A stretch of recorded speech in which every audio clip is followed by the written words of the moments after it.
The sin of Jacob, and the train of events to which it led, had not failed to exert an influence for evil, an influence that revealed its bitter fruit in the character and life of his sons. As these sons arrived at manhood, they developed serious faults. The results of polygamy were manifest in the household. This terrible evil tends to dry up the very springs of love, and its influence weakens the most sacred ties. The jealousy of the several mothers had embittered the family relation. The children had grown up contentious and impatient of control, and the father's life was darkened with anxiety and grief.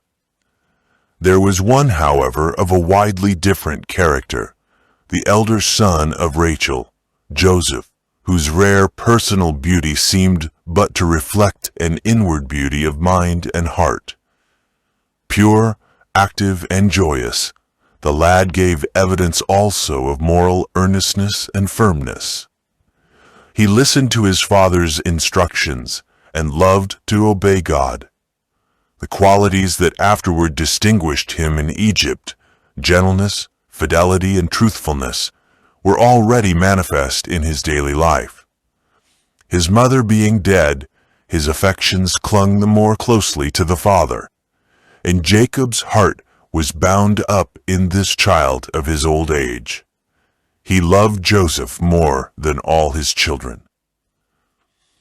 But even this affection was to become a cause of trouble and sorrow. Jacob unwisely manifested his preference for Joseph, and this excited the jealousy of his other sons.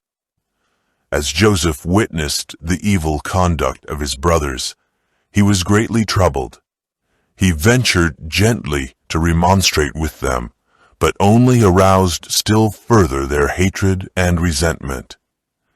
He could not endure to see them sinning against God, and he laid the matter before his father, hoping that his authority might lead them to reform. Jacob carefully avoided exciting their anger by harshness or severity. With deep emotion he expressed his solicitude for his children and implored them to have respect for his gray hairs and not to bring reproach upon his name, and above all not to dishonor God by such disregard of his precepts. Ashamed that their wickedness was known, the young men seemed to be repentant, but they only concealed their real feelings, which were rendered more bitter by this exposure.